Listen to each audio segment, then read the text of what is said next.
Get this, New York State considering a ban on tackle football for kids under 12.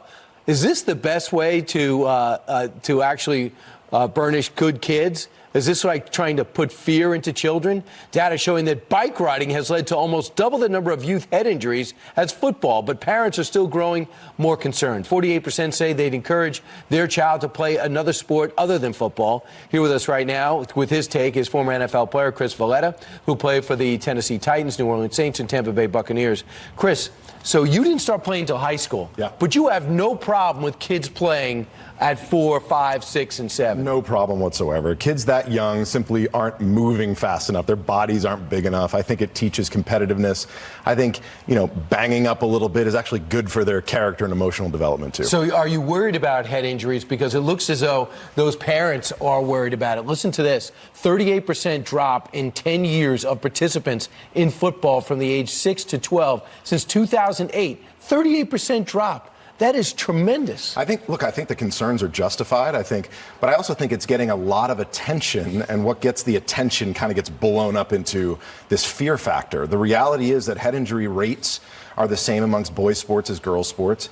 You mentioned it earlier that concussions are actually the number one cause of concussions is riding bikes. You don't hear legislation about banning bicycle riding, but I do think what's been put into the game, what's been implemented into the game of football in terms of safety has really had an impact. Targeting rules at both the college and NFL level, and which has bled down into the youth levels, where if you hit above the head, you actually get ejected from the game. That's changed the whole game of football.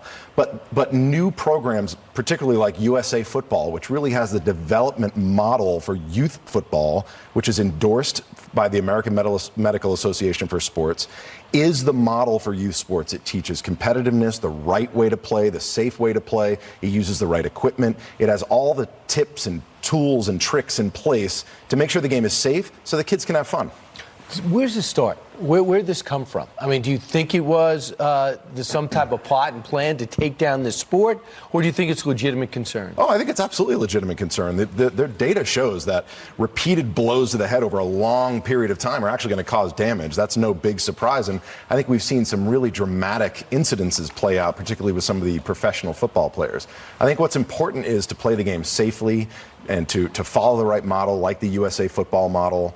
To let parents make the decisions, take it out of the legislators' hands on what decisions we should make as parents. But I also believe I have 2 boys. They're 6 and 4. I have them in every single sport known to man: flag football, swimming, soccer, basketball, baseball, just like my parents had with me. That's the right model. I also hear head injuries among women's soccer is higher than that in percentage because of the heading too. Sure. We know that.